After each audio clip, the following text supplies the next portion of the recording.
Assalamualaikum warahmatullahi wabarakatuh. Halo teman-teman. Jadi hari ini kita akan bincang-bincang santai, Ngobrol-ngobrol santai aja. terkait dengan sebuah kasus yang ada di Indonesia. Jadi sebelum kita masuk ke topik intinya, perkenalkan teman-teman, nama aku Agnia Malika Putama dari kelas 1A. Kalau aku Naila Alfia dari kelas 1A juga. Kalau aku Latifah Khairunisa dari kelas 1A. Nah hari ini kita bakal ngangkat topik yang mungkin bakal cukup panjang ya pembahasannya.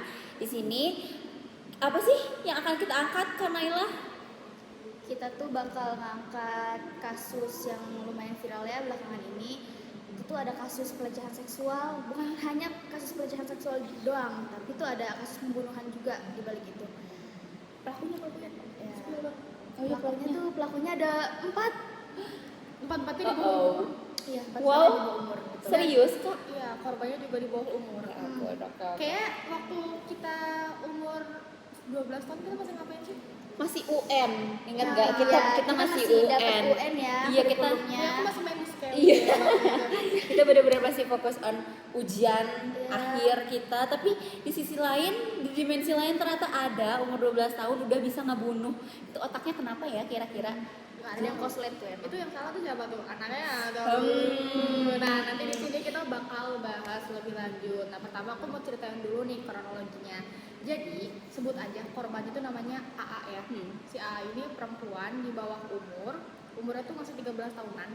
Terus dia tuh ketemu sama cowok, ketemu dari Facebook apa gimana, pokoknya awal chatannya itu dari Facebook sama cowok umur 16 tahun namanya IS. Yeah. Kelas mungkin ya, nggak tahu. Sosmed nih. Iya. Terus abis ketemu itu mereka di si IS kan 16 tahun gitu ya, punya dominasi ya. Jadi diajaklah si A ini buat ketemuan di Kuda Lumping, pertunjukan Kuda Lumping gitu. Ternyata waktu IS datang itu dia nggak sendiri, sama 3 temennya yang Biasanya jadi sih pembunuh orang itu. umur segitu ya datangnya ke konser ya. Ini kuda Iya, lumping. ada apa sih? Kan hiburan orang beda-beda ya kan. Iya, betul sih. Iya, waktu ketemu itu sebenarnya tuh si A itu diajak sama si S buat melakukan hubungan seksual. Dia tuh kayak pindah ke, pokoknya kan awalnya dari Kuda Lumping, Iya. terus pindah ke tempat krematorium gitu. Nah, Nyari tempat sepi. iya, celahnya di situ. Terus diajak berhubungan seksual sama IS. Nolak dong. Iya, Makanya dia bilang betul. perempuan lawan aja kalau digituin. Ini udah nolak, udah Iya. melawan. Tapi beda tenaga. Iya, gimana ya? Terus akhirnya dibekap. Apalagi si IS bawa pasukan gak sih? Bawa Iya. teman-temannya itu yang 3 orang lainnya tadi. Agak shock ya dengernya, tapi Iya. sebenarnya kalau untuk kayak statement perempuan kalau diapa-apain ngelawan tuh agak berguna di sini karena Karena lawannya 4. agak Oh my god, itu Cowok semua. ya, dan emang udah kalah di awal gitu guys, jadi kalau mau ngelawan juga udah susah gitu. Lanjut ke Ipe.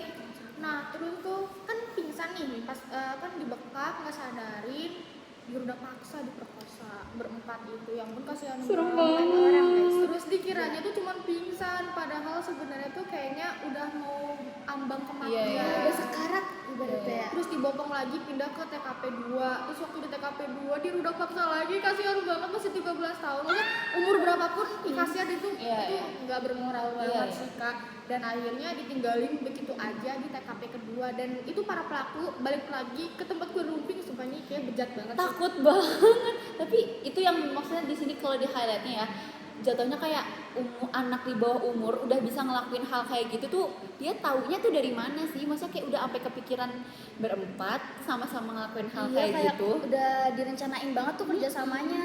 Nah iya, terus juga aku tuh mikirnya mereka tuh kan balik ke tempat Kuda Lumping ya. Mereka tuh kayak dengan bangganya nyeritain ke temen-temennya, kan agak bodoh ya. Jadi terkuak Oh, gitu, iya, iya, udah betul, pasti betul. bakal ketahuan. Dan ternyata motifnya itu gara-gara mereka kecanduan nonton film porno. Tolong ya teman-teman, jangan Say no to jangan konten say no. porno ya. Say no Mending to nonton porn. mukbang aja. Iya, betul. Terus Tunggu Nadi Omara. iya setuju. Betul. Ini tidak diafiliasi ya. Lalu Jangan nyebut merek dong. lalu ada apa lagi kakak? Nah iya, terus ternyata tuh waktu aku baca-baca kenapa sih pornografi itu bikin mereka sampai sebejat itu, setega itu. Ternyata konsumsi pornografi itu tuh memicu lonjakan dopamin. Jadi dopamin ini kayak tenang. Nah gara-gara itu kan terjadi lonjakan dan dari itu tuh juga menyebabkan adanya gray matter di kepala kita, maksudnya di amigdala gitulah, dan sehingga penipisan di prefrontal cortex yang akhirnya kesulitan untuk mengambil keputusan. Terus dari mengonsumsi pornografi terlalu banyak jadi sulit juga untuk mengontrol emosi, apalagi di umur segitu kan masih labil banget, udah labil kecanduan, makin susah dia ngontrol Iya, emosi. betul. Mungkin kayak apa ya, mungkin mereka tahu kalau sesuatu yang mereka lakukan itu gak boleh, tapi karena apa ya, akan nafsunya yang udah ditumpuk lama-kelamaan itu yang bikin mereka udahlah gas aja, yang penting maaf enak gitu, yang penting Oh my God. gimana Iya, puas iya, gitu. betul. Nah itu karena pelarian seharusnya jangan ke maaf ya video porno. Iya. Ada kok alternatif lain kayak main ke Lembang atau kemana gitu kan. Healing lah ya ke Oh ya, alam. terus tadi kalau nggak salah korbannya tuh sampai meninggal ya kak ya? Iya, Nah, betul banget. Itu tuh posisi korban meninggal itu emang pada saat dilakukannya hal keji tersebut itu tuh emang udah meninggal, kayak langsung meninggal, atau yang kayak ada prosesnya gitu sebelum dia meninggal, kayak ngap-ngapan dulu lah atau gimana? Karena kan 4 lawan 1 gitu ya, lumayan itu. Kalau dari yang aku baca-baca ya, mungkin correct me if I'm wrong ya. Jadi tuh waktu memang di ruda paksa itu tuh pelaku lagi nggak sadarin diri kan, dibekep kan. Terus mereka itu melakukan hal itu tuh dengan posisi korbannya ini tuh bener-bener nggak sadarkan diri. Mungkin aja di pertengahan apa ya, ruda paksa pertama udah meninggal, atau enggak di ruda paksa kedua itu baru meninggal di sana. Ya soalnya mereka tuh ngiranya pingsan kan. Iya, Oh, ngira iya, nggak oh bisa, iya, benar. mana udah Iya, iya. gitu. Tapi memang banyak apa ya, kayak luka-luka kekerasan sih, kayak apa ya, di leher tuh setahu aku ada, oh iya, ada mati lemas karena kekurangan oksigen dan ditemukan pula akibat benda tumpul di sekitar leher. Berarti emang kekerasan fisik juga berarti ya di Nggak cuma sini. kekerasan seksual, Iya. secara fisik, dan mungkin mentalnya juga kalau Iya, misalnya mental korban banget itu. masih hidup akan terkena ya. Iya, pasti. Lanjut ke materi berikutnya, gimana Kakak Naila? Apakah ada yang Jadi mau di sini disampaikan? tuh ada kajian literatur juga ya. Jadi kekerasan seksual yang dilakuin sama si 4 orang ini, 4 orang di bawah umur ini tuh merupakan isu serius tuh yang merupakan pelanggaran HAM juga. Dan dalam Islam setiap hak dan kehormatan manusia itu dipandang suci dari segala bentuk kekerasan, dan termasuk kekerasan seksual juga itu tuh sangat dilarang keras. Allah tuh juga berfirman ya di dalam Al-Quran itu di surat Al-Isra ayat 32 yang bunyinya tiba-tiba itu yang bunyinya wala taqrabuz zina innahu kana fahisyatan wa sa'a sabila, dan janganlah kamu mendekati zina, sesungguhnya zina itu adalah perbuatan yang keji dan suatu jalan yang buruk. Kita aja mendekatinya aja dilarang gitu ya, termasuk yang pacaran itu juga nggak boleh sebenarnya. Setuju, HTS juga nggak boleh ya Kak? Iya, betul. HTS nggak boleh, pacaran nggak boleh, kita mah Chatan sama cowok juga sebenarnya gak boleh loh kak. Iya, chatan seperlunya Iya, aja sih seperlunya, boleh. sebenarnya boleh, cuman kalau ada hal terselubung, Aduh, datang kan bapak gue. Enggak. terus gimana lagi kakak? Dan bukan hanya dalil dari Al-Quran aja ya, ada juga dalil dari hadisnya. Hadis ini diriwayatkan oleh Al-Hakim dan Al-Baihaqi. Man darra darrahullah wa man syaqqa syaqqahullah. Barang siapa yang membahayakan orang lain, maka Allah akan membalasnya dengan bahaya itu. Dan barang siapa yang menyusahkan orang lain, maka Allah juga akan menyusahkannya gitu.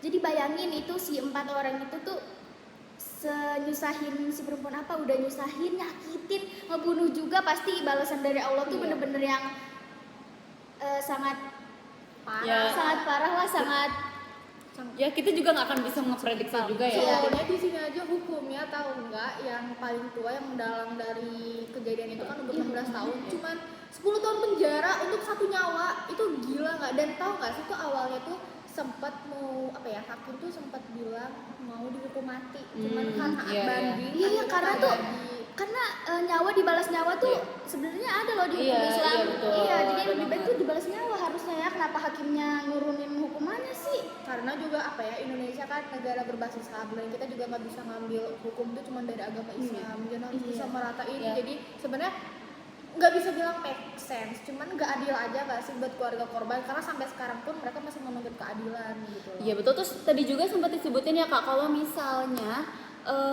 ada, kalau kita menyusahin orang lain, Allah juga akan nyusahin kita gitu.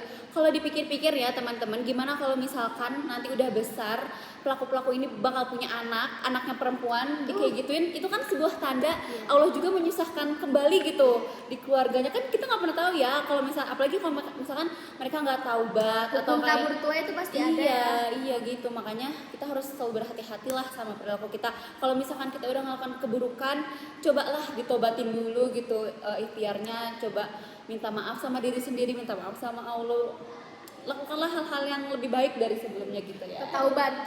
Iya, taubat. Tapi agak kasihan sih kalau misalnya di apa ya, berapa tahun kemudian punya anaknya jadi korban padahal anaknya punya salah. Iya. Sebenarnya kalau aku pribadi malah pengen berharap itu benar-benar korban yang benar-benar kayak mengenaskan, gak dapat kerja, nggak bisa makan, mati kelaparan, kedinginan, nggak punya teman, terus dikucilkan, udah pokoknya kayak benar-benar dianya aja. Kalau sampai ke anak sebenarnya kasihan sih. Iya sih. Bener-bener. Tapi kita nggak pernah tahu ya kalau di masa depan kita. Cuman kalau emang jatuhnya arahnya ke individu itu lebih puas biasanya kayak gitu. reksain Gitu ya. kasihan kayak anaknya tuh, apalagi apa anak perempuan ya, pasti setiap orang yang tua tuh sayang lah sama Iya, yang betul-betulan Sangat sama dijaga anaknya. banget Iya, apalagi betul. lo sama bapaknya. Jadi anak nggak perempuan. hanya apa ya, jaga anak perempuanmu tapi educate your son. Yes, betul teman-teman. Educate your son. Gitu ya. Kemudian tuh ada juga loh pandangan-pandangan ulama tentang kekerasan seksual ini, dan semua ulama tuh sepakat bahwa Iya.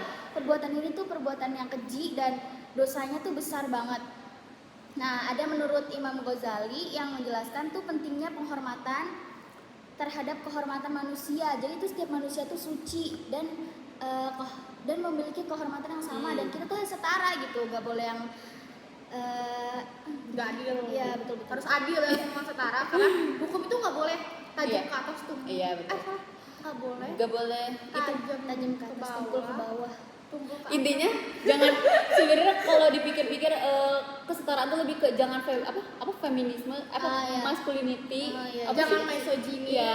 jangan toxic masculinity, pokoknya apa ya, kayak kita jangan pernah menganggap satu gender lebih superior Iya, lah. Kita semua sebenarnya betul. setara, walaupun mungkin secara physically laki-laki lebih hebat, lebih kuat.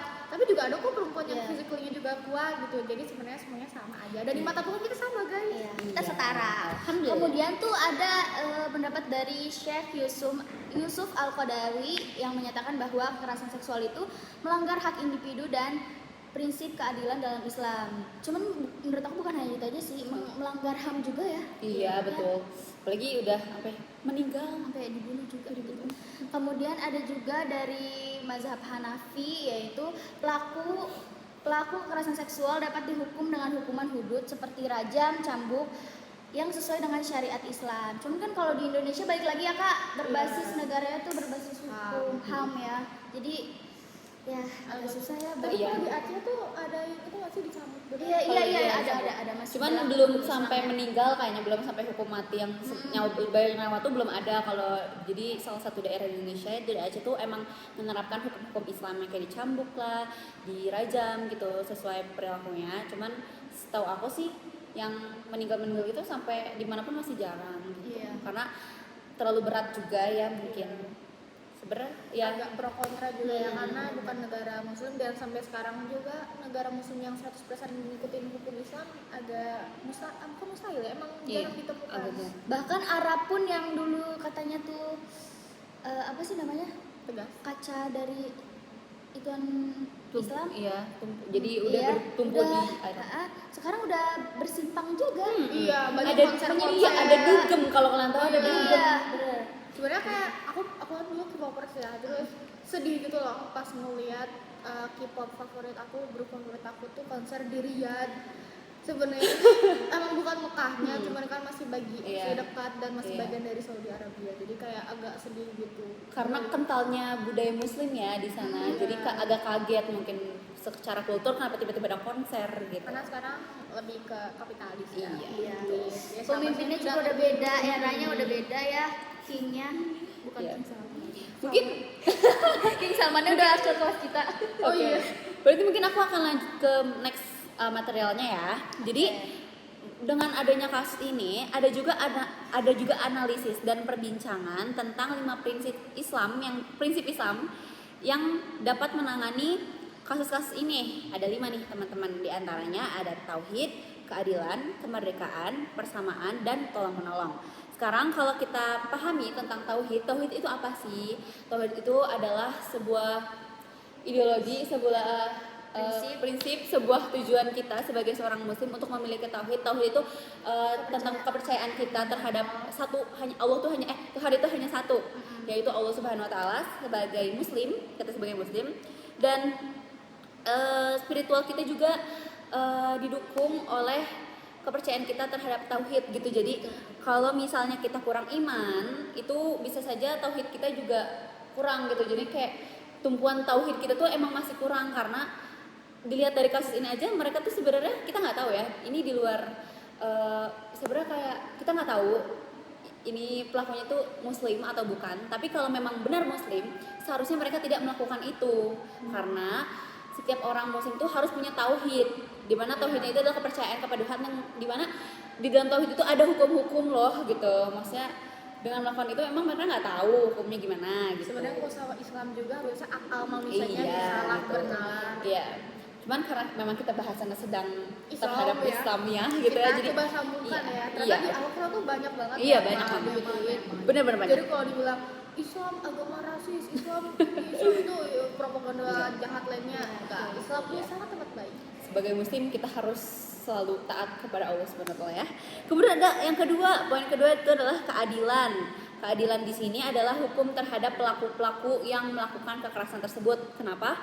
Karena kalau tadi kita bahasan kan kayak hukum di Indonesia kayak agak kurang adil kalau misalkan nggak nyawa bayar nyawa gitu ya. nyawa dibayar. Ya cuman sebisa mungkin lah pemerintah Dibuat itu setara. dibuat setara lah kesakitan keluarga korban gitu ya, dibuat adil sama keluarga pelaku juga. Masa kayak janganlah yang di sini sedih banget, yang di sana masih bisa hura-hura, jangan kayak gitu. Jadi keadilan tuh harus tetap ada ya teman-teman. Terus ada juga merdeka. Merdeka di sini adalah untuk keluarga korban dan juga untuk perempuannya sendiri, karena masih banyak ya sebenarnya kayak yang tadi udah disebutkan juga, kalau misalkan masih ada aja kejomblangan gender gitu. Tapi karena kita adalah seorang muslim, tolonglah kita sebagai perempuan juga harus merdeka gitu, karena banyak kok. Karena dari zaman dulu aja perbudakan dihapus itu sama Iya. Rasulullah ya. Dan Jadi kalau kalian tahu kan pasti ada pahlawan yang namanya tuh Cut Nyak Dien. Itu tuh beliau tuh sangat meninggikan perempuan. Dengan sekolah aja tuh mereka tuh merdeka banget gitu ya. Kartini, Iya, Kartini juga, Masya Allah, tabarakallah gitu ya. Terus ada juga kesetaraan, ya nyambung sih sebenarnya sama yang merdeka, karena merdeka tuh mungkin lebih ke perempuannya, karena di sini korban adalah perempuan. Jadi sebagai perempuan kita harus merdeka, apalagi kalau berempat gitu kan, sebenarnya gak make sense juga sih itu.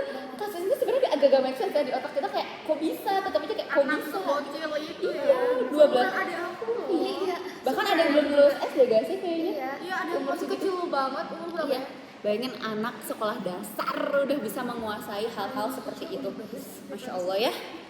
Terus ada juga lanjut adalah tolong menolong. Tolong menolong di sini adalah kita sebagai rakyat yang memiliki simpati dan empati yang tinggi, kita harus membantu keluarga korban untuk bangkit dari kejadian ini. Semisalkah kita memberikan ruang curhat, ruang cerita untuk misalkan psikolog datang ke keluarganya, apa yang dirasakan keluarganya, Ya, apa yang untuk mengobati dibutuhkan trauma dia. gitu ya. Ya pasti trauma banget loh itu dengan anak yang meninggal dengan keadaan yang tidak tidak sempurna Tidak gitu. Bahkan tidak mengenaskan ya banget mengenaskan gitu. ibaratnya Maya. Atau mungkin iya yang punya duit lebih bantu hukum ulang. Iya, Iya, jalur hukumnya nih aduh.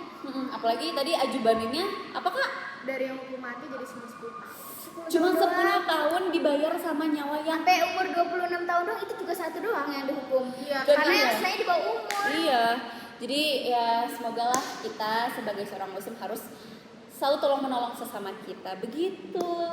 Ada lanjut lagi materi berikutnya untuk cadangan penyelesaiannya gimana ya, kakak-kakak kira-kira? Jadi dalam aspek Islam nih ya, cadangan penyelesaian dari sisi tauhid itu tuh perlu banget ya untuk kita tuh menanamkan tauhid kepada anak-anak sejak dini, mulai dari kayak kita tuh punya Tuhan loh, Tuhan kita tuh Allah loh, Allah tuh maha melihat.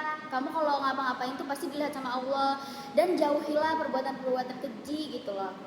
Dan Allah tuh bukan cuma maha melihat tapi juga maha adil. Jadi apapun yang kamu lakukan tuh nanti akan ada balasannya. Kalau kamu ngelakuin keji, nanti dibalas juga akan lebih keji mungkin. Jadi Allah tuh sangat amat adil lah pokoknya. Dan Islam juga menekankan pentingnya menjaga kehormatan perempuan. Jika prinsip tauhid ini tidak diterapkan, maka kisos itu bisa jadi solusi untuk ini. Cuman kalau di Indonesia balik lagi ya, karena berbasis HAM jadi agak sulit untuk menerapkan kisos. Kayak dicambuk. Iya kayak yang hudud itu macam-macam kisos. Terus mungkin lanjutnya aku sambung aja untuk yang individu sama masyarakat lanjutkan. Sebenarnya nggak jauh-jauh dari yang pembahasan udah aku sebut tadi ya, yang sebenarnya harus dilakukan gitu ya. Kalau untuk peran keluarga nih, untuk sebagai keluarga itu, kalau kita punya keluarga itu adalah punya peran gitu, peran penting dalam pendidikan dan pengawasan anak gitu ya. Untuk itu madrasatul ula banget ya. Karena di dalam keluarga. Iya, sosialisasi pertama yang paling baik itu adalah dari keluarga itu sendiri, ya dari orang tua gitu. Jadi tolonglah dijaga ya anak-anaknya. Sampai ada yang pernah bilang Kak, kalau misalnya anak itu nakal, yang harus dicari tahu dulu tuh orang tuanya dulu. Oh gitu ya, Gimana sih orang tua? Gimana nih parentingnya ya orang tua. Parentingnya berat. Terus untuk lanjut lagi di peran sekolah nih, peran sekolah juga harus bisa ngasih sexual education terhadap murid-muridnya gitu. Jangan sampai kejadian itu terus menerus, apalagi kan anak SD tuh sebenarnya harus dari dini banget loh guys, kayak sebenarnya dari tingkat SD tuh diberikanlah cara menjauhi Ya, karena hal-hal mulai dari gitu. SD tuh kebanyakan udah pada balik, apalagi yang perempuan tuh udah kebanyakan udah HI tuh di waktu SD tuh. Kelas 3 SD juga udah pada HI benar. gitu. Sekarang tuh Maka dari cepet ya kecil, HI-nya. iya diajarin kayak organ tubuh mana yang boleh Iya, dipegang. betul. Itu tuh sebenarnya adalah belajar tentang konsen dulu sih yang pertama. Ini yang boleh megang badan ini kakak cuma boleh mama aja. Iya. Kalau misalnya sesama wanita mungkin mama aja. Iya. Atau mungkin kalau misalnya single parent bolehlah sama ayahnya, cuman juga ya pasti atau mau papa gitu lah. Jadi emang dari awal ajarin tentang konsen. Terus nanti biasanya per level sekolah dasar, katanya kalau sekolah aku gitu diajarin kayak gimana sih cara membersihin ini, cara itu, cara mengganti pembalut kalau misalnya udah mulai pada haid semua gitu. Terus lanjut lagi untuk peran pemerintah itu adalah regulasi yang kuat dan penegakan hukum yang tegas diperlukan untuk membatasi akses konten pornografi dan memberikan keadilan bagi korban. Tadi kan karena tadi kan dibilangnya apa sih acuannya tuh karena pornografi. Nah, pemerintah tuh harus banget kayak semua aplikasi tolonglah diblokir gitu ya. Kayak dengan itu ya. Biar apa ya? Webnya segala diblokir. Apalagi kita kan negara yang canggih lah, harusnya udah bisa canggih, banyak orang-orang pinter untuk ngeblokir akses begitu. Jangan boomer yang dimasukin kominfo. Iya, lulusan teknologi di Indonesia tuh banyak gitu. Jadi pemerintah cobalah rekrut orang-orang yang berpotensi dalam memblokir akses website atau aplikasi yang emang tidak senonoh lah, tidak sejalur dengan adanya hukum di Indonesia ini. Karena ya sekarang anak kecil aja masih SD aja udah pada pegang HP semua ya guys. Karena Takutnya gimana muncul iklan asli muncul iklan, aku tuh nggak ada iklan games enggak. Iya. Itu parah banget. Aku aja kayak udah umur segini aja masih kaget ya. Gitu. Terus lanjut aja nih, kayaknya cukup gak sih pembahasan kita? Kayaknya so far itu aja sih ya guys yang bisa kita sampaikan, mulai dari kronologi, terus juga bagaimana pandangan Islam, pandangan ulama, Al-Quran, segala macam. Pokoknya tuh Islam itu sangat amat solutif ya. Setiap ada permasalahan itu Islam tuh selalu punya solusinya. Kalau misalnya gimana nih permasalahan terkait kayak yang digitalisasi, ya mungkin emang zaman Nabi belum ada, tapi mungkin kita bisa ngambil hukum-hukumnya yang berkaitan dengan hal itu. Jadi jangan bilang Islam mah kudet, Islam mah ini, Islam mah itu. Enggak, sebenarnya kita sangat amat solutif, apalagi sebagai orang yang lahir dengan nikmat iman, masya Allah. Kayak sangat amat merasakan ya Islam dari lahir ya kak. Iya, alhamdulillah. Jadi gitu, dan apalagi Islam tuh sangat amat menegakkan keadilan. Jadi bahkan perempuan aja tuh sampai ada surat ya kan, Aisyah. Pokoknya emang perempuan tuh sangat amat dimuliakan. Jadi untuk para perempuan jangan takut untuk memerdekakan diri kalian atau saling memerdekakan kita semua gitu. Apalagi sampai sekarang ada berlatar feminis, cuman feminisnya harus bersyariat Islam ya. Kadang ada Iya. feminis yang agak keluar jalur ya. Jadi kayak semuanya diperjuangkan walaupun penyimpangan seksual, iya seperti LGBT dan lain sebagainya. Makanya pintar-pintar mencari komunitas yang sekiranya sejalan lah dengan syariat Islam gitu. Terus juga Islam tuh ada yang namanya aturan kisah, yaitu pembalasan yang setimpal bagi pelaku kejahatan. Dan kurang lebih itu sih pokoknya Islam sangat amat adil, dan bagi teman-teman yang selalu berpikir takut mempelajari Islam yang mendalam, pelajari aja. Karena akan mengetahui kalau Islam tuh seadil itu Iya, ya. betul. Islam tuh rahmatan lil alamin ya, bukan cuman Islamnya doang, tapi untuk agama lain juga rahmatan lil alamin kan Islam itu. Masya Allah banget ya. Masya Allah banget deh pokoknya Islam tuh. Jadi begitu teman-teman, bagaimana materi hari ini, apakah menarik? Dan lama. Sampai episode mau tutup nih. Iya, BTW. baiklah. Udah mungkin ya dari Ya. penutup sudah? Baiklah, terima kasih teman-teman sudah berkesempatan untuk menonton perbincangan kami hari ini. Semoga bermanfaat dan memberikan banyak ilmu yang cukup untuk pribadi kalian sendiri. Semoga kita selalu berhati-hati dalam berkegiatan. Terima kasih. Wabillahi taufiq wal hidayah. Wassalamualaikum warahmatullahi wabarakatuh. Dadah.